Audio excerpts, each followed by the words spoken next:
Hello friends, welcome back to my channel. तो आज के इस वीडियो में मैं आपको एक्सप्लेन करने वाली हूँ रिसेंटली जी5 रिलीज मूवी कंजूस मक्खी चूस। सो विदाउट वेस्टिंग टाइम हम मूवी का एक्सप्लेनेशन स्टार्ट करते हैं। मूवी स्टार्ट होती है लखनऊ से, जहाँ पर जमुना प्रसाद नाम का एक आदमी रहता है अपने परिवार के साथ। उसकी फैमिली में उसके मम्मी पापा, वाइफ और बेटा है। उसका एक दुकान है सरस्वती पूजा भंडार नाम से। लेकिन जमुना बहुत ज़्यादा कंजूस है। वो टूथपेस्ट को बेलन से निकालता तो है, लेकिन पानी बचाने के लिए अपने बेटे को घाट पर जाकर नहलाता है और 4 लोगों के लिए वो सिर्फ 100 ग्राम ही भिंडी लाता है। उसकी कंजूसी की वजह से घर वाले बहुत परेशान थे। एक दिन जमुना की बुआ उन्हें बताती है कि उसने पिछली रात को जमुना को रात को 2:30 बजे कहीं जाते हुए देखा था। घर वालों को लगता है कि कहीं जमुना का अफेयर तो नहीं चल रहा, इसलिए वो डिसाइड करते हैं कि रात को जैसे ही जमुना वहां के लिए निकलेगा, वो उसका पीछा करेंगे। रात को 2:30 बजे जमुना फिर से कहीं जाने लगता है, लेकिन इस बार घर वाले भी उसका पीछा कर रहे थे। वो जमुना के पीछे जाते हैं, तब उन्हें पता चलता है कि जमुना ने एक जगह कई सारे पैसे छुपा कर रखे हैं। जमुना को वो पकड़ लेते हैं और जमुना उन्हें बताता है कि ये 80,000 रुपए हैं। जिसके बाद घर वाले उससे झगड़ना स्टार्ट करते हैं। जमुना की माँ चाहती थी कि वो अपने पोते को इंग्लिश मीडियम में डाले और घर को कलर करे, तो वही उसके पापा घर के बाहर कबूतरों के लिए चबूतरा बनाना चाहते थे और उसकी वाइफ को आईफोन चाहिए था। वो सब लोग जमुना से पैसे छुपाने की वजह पूछने लगते हैं, तो जमुना बताता है कि जब उसकी शादी थी, तब उसने अपने पापा को उनके पिताजी के फोटो फ्रेम से बातें करते हुए सुना था। वो चाहते थे कि अपने पिताजी को वो 4 धाम की यात्रा पर भेज दे, लेकिन वो भेजे उसके पहले ही उनकी मौत हो चुकी थी और जमुना के पिताजी भी 4 धाम की यात्रा पर जाना चाहते थे। इसलिए जमुना पैसे इकट्ठा कर रहा था ताकि वो अपने मम्मी पापा को 4 धाम की यात्रा पर भेज सके। ये बात सुनने पर सबका गुस्सा चला जाता है और अगले ही दिन जमुना अपने मम्मी पापा को लेकर ट्रैवल एजेंट के पास जाता है उनकी 4 धाम की टिकट बुक करने के लिए। वो केदारनाथ उन्हें हेलीकॉप्टर से भेजने वाला था। सारी तैयारी हो जाती है और उसके मम्मी पापा यात्रा के लिए निकलते हैं कि तभी बहुत बारिश हो रही थी। लेकिन जमुना बहुत खुश था कि वो अपने मम्मी पापा का सपना पूरा कर रहा है और वो बहुत ज़्यादा रो भी रहा था, क्योंकि पहली बार उसके मम्मी पापा उसे छोड़कर कहीं जा रहे थे। उसकी वाइफ और बेटा उसे शांत करते हैं और वो घर वापस आ जाता है। उसके मम्मी-पापा वहाँ पहुँचकर उसे कॉल करते हैं और जमुना भी उनसे बात करके बहुत खुश हो जाता है। लेकिन अगले दिन से उनका कॉन्टैक्ट ही होना बंद हो जाता है। तभी जमुना की बुआ उसे बताती है कि उत्तराखंड में बहुत बाढ़ आ चुकी है और इसमें कई सारे लोग लापता हुए हैं। जमुना जैसे ये न्यूज़ देखता है, वो डिसाइड करता है कि वो खुद वहाँ पर जाएगा और अपने मम्मी-पापा को ढूँढेगा। वो पहले एजेंट के पास जाता है, लेकिन उसे भी कुछ भी नहीं पता था। वो हेल्पलाइन नंबर पर भी कॉन्टैक्ट करता है, लेकिन कोई भी कॉन्टैक्ट नहीं होता। जिसके बाद जमुना अपने एक फ्रेंड को लेकर उत्तराखंड जाता है, लेकिन वहाँ पर भी उसे उसके मम्मी-पापा कहीं भी नहीं मिलते। वो वहाँ पर उन्हें हर कैंप में भी ढूँढता है, लेकिन वो कहीं भी नहीं मिलते। जिसके बाद जमुना घर वापस आ जाता है। तब उसे पता चलता है कि उसे सरकारी ऑफिस में बुलाया है। वहाँ पर जाने पर उसे यादव जी नाम का एक बंदा मिलता है। वो एक गवर्नमेंट ऑफिसर है और वो जमुना को बताता है कि उसके मम्मी-पापा 25 दिनों से गायब हैं।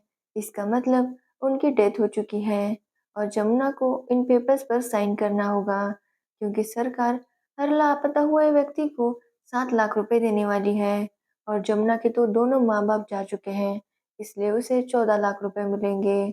जमुना ये सुनते ही उस ऑफिसर को चाँटा मारता है एंड कहता है कि उसके मम्मी-पापा ज़रूर ज़िंदा होंगे और वो घर वापस आ जाता है। वो घर वालों को सब कुछ बताता है और पूरा मोहल्ला इकट्ठा हो जाता है। सबका कहना था कि अगर वो दोनों ज़िंदा होते, तो वो ज़रूर कॉन्टैक्ट करते। इसलिए जमुना को वो पैसे ले लेने चाहिए और जमुना भी डिसाइड करता है कि वो पैसे लेकर अपने मम्मी-पापा की सारी जो आखिरी ख्वाहिश थी, वो पूरी करेगा। इसलिए वो पैसे लेने के लिए एग्री करता है। अगले दिन यादव जी का हेड ऑफिसर त्रिवेदी जी उसके घर आता है और उसे 10 लाख रुपए देने लगता है। जमुना कहता है कि उसे तो 14 लाख रुपए मिलने वाले थे, लेकिन त्रिवेदी जी कहते हैं कि ये पैसे मिलने के लिए बहुत से लोगों की साइन लगती है और हर साइन के बदले कुछ पैसे देने पड़ते हैं। ये सुनकर पहले तो जमुना बहुत गुस्सा करता है, लेकिन उसके पास कोई भी दूसरा ऑप्शन नहीं था, इसलिए वो पैसे ले लेता है, क्योंकि उसने अपनी माँ की पसंद का घर में कलर करवाना स्टार्ट कर दिया था और कबूतरों के लिए चबूतरा भी बनाया जा रहा था। पैसे आने पर वो अपनी वाइफ को आईफोन भी देता है और अपने बेटे को इंग्लिश मीडियम में पढ़ाने लगता है। अब उसके पास सिर्फ 50,000 रुपए ही बचे थे, जो वो अपने माँ-बाप के नाम पर मंदिर में दान कर देता है। वो पैसे दान करके घर आ जाता है, तभी उसे बाथरूम से फ्लश की आवाज़ सुनाई देती है। उसे लगता है कि घर में कोई घुस आया होगा। वो उसे पकड़ने के लिए जाता है, तो वहाँ पर उसके पापा थे, तो वहीं दूसरी जगह से मम्मी भी बाहर आ जाती है। वो दोनों उसे बताते हैं कि वो दोनों ज़िंदा थे, लेकिन उनके पास उसे कॉन्टैक्ट करने का कोई भी ऑप्शन नहीं था। उनके मोबाइल बाढ़ में बह चुके थे और घर का लैंडलाइन तो कई महीनों से बंद है, क्योंकि उसका बिल ही नहीं भरा, इसलिए वो उससे कॉन्टैक्ट नहीं कर पाए। एक्चुअली बाढ़ में उसके पापा और मम्मी अलग हो गए थे, इसलिए वो एक-दूसरे को अलग-अलग कैंप्स में ढूँढ रहे थे। जब वो दोनों मिल गए, तो वो वापस आ गए।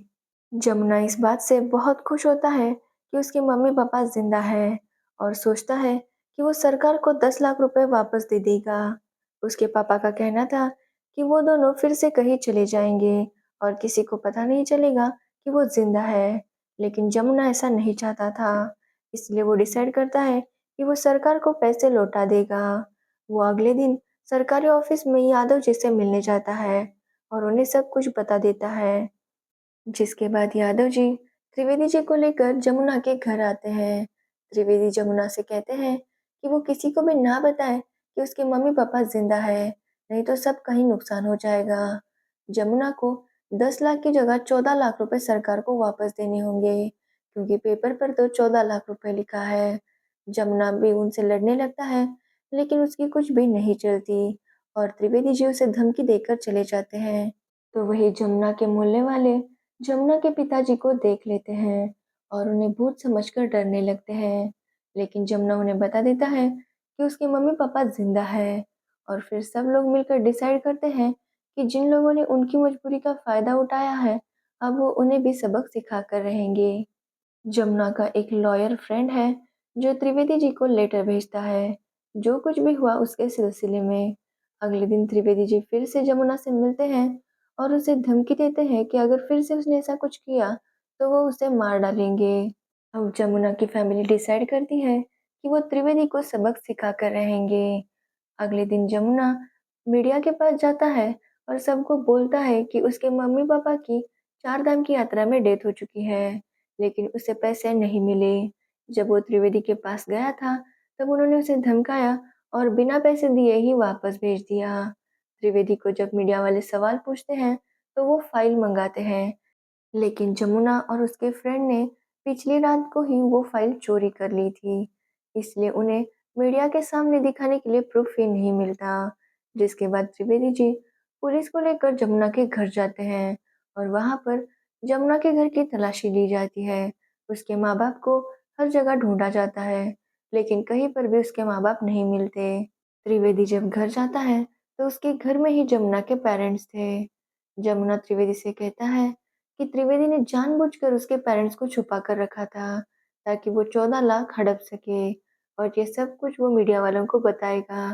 तो त्रिवेदी उसे शांत रहने के लिए कहता है और अगले दिन एक जगह पर मिलने के लिए बुलाता है। जमुना अपने एक फ्रेंड को उनकी मीटिंग रिकॉर्ड करने के लिए कहता है। त्रिवेदी जब वहाँ पर आता है, तो वो जमुना को 50 लाख रुपए का ऑफर देता है और ये मैटर क्लोज करने के लिए कहता है, क्योंकि त्रिवेदी पर बहुत ज़्यादा प्रेशर बन रहा था। त्रिवेदी जमुना से कहता है कि उसे कल पैसे मिल जाएँगे और वहाँ से चला जाता है। सब लोग बहुत खुश हो जाते हैं कि जमुना को 50 लाख रुपए मिलेंगे और जमुना भी बहुत खुश था कि तभी वहाँ पर एक आदमी आता है, जो जमुना से कहता है कि उसे लगा था कि वो सिस्टम के खिलाफ फाइट कर रहा है, लेकिन वो भी अब सिस्टम के लालच में आ गया है। जमुना उससे कुछ पूछता है और वो आदमी उसे कुछ बताने लगता है, जिसके बाद जमुना डिसाइड करता है कि वो ये डील नहीं करेगा। वो अपना एक वीडियो बनाता है जिसमें वो सब कुछ सच बता देता है कि कैसे उसे सरकार से 14 लाख की जगह 10 लाख रुपए मिले। जिसके बाद उसके पेरेंट्स वापस आ गए और जमुना ने उनके पैसे लौटाने की भी कोशिश की, लेकिन उन्होंने पैसे नहीं लिए और ना ही वो उसे इंसाफ दे रहे हैं। जमुना का ये वीडियो वायरल हो जाता है और पब्लिक उसके सपोर्ट में आती है, जिसके बाद जमुना, त्रिवेदी जी और कुछ बड़े ऑफिसर्स और मिनिस्टर्स के साथ उनकी मीटिंग होती है, जहाँ पर जमुना को सब कुछ जो उसके साथ हुआ वो बताना था। जमुना उन्हें बताता है कि इस तरह त्रिवेदी जैसे लोग हमेशा किसी भी स्कीम से पैसा लूट लेते हैं और पब्लिक को उतना पैसा नहीं मिलता जितना वो डिजर्व करते हैं।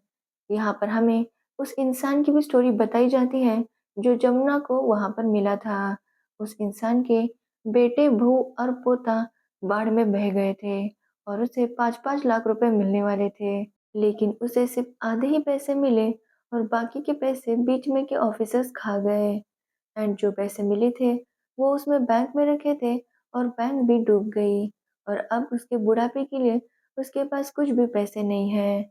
जमुना बताता है कि ऐसे कई सारे लोग हैं जिनके साथ ये फ्रॉड हुआ है और ये बीच में के ऑफिसर्स इतने सारे पैसे लेकर बिंदास घूम रहे हैं। जिसके बाद गवर्नमेंट डिसाइड करती है कि जिन लोगों को आधे पैसे मिले थे उन्हें अब पूरे पैसे मिल जाएंगे। तो वही जमुना के मम्मी पापा को भी फिर से वो जिंदा है इस तरह का पेपर मिल जाता है और जमुना को 10 लाख रुपए वापस करने के लिए कुछ टाइम मिल जाता है। जमुना ने उस पैसों में से 30,000 रुपए छुपा कर रखे थे, तो अब उसे सिर्फ 9,70,000 रुपए ही जमा करने थे। तो उसकी फैमिली, जैसे जमुना कंजूस था वैसे सब लोग कंजूस बन जाते हैं और पैसा इकट्ठा करने लगते हैं और यहीं पर ये मूवी एंड हो जाती है। तो ये थी कंजूस मक्खी चूस इस मूवी की स्टोरी। इसमें एक बहुत ही सीरियस टॉपिक को एक कॉमेडी वर्जन में प्रेजेंट किया गया है। तो अगर आप इसे देखना चाहते हैं तो ये मूवी ZEE5 पर अवेलेबल है। अगर आपको ये वीडियो अच्छा लगा हो तो वीडियो को लाइक, कमेंट, शेयर ज़रूर करना और मेरे चैनल को सब्सक्राइब करना बिल्कुल मत भूलना। Thanks for watching the video.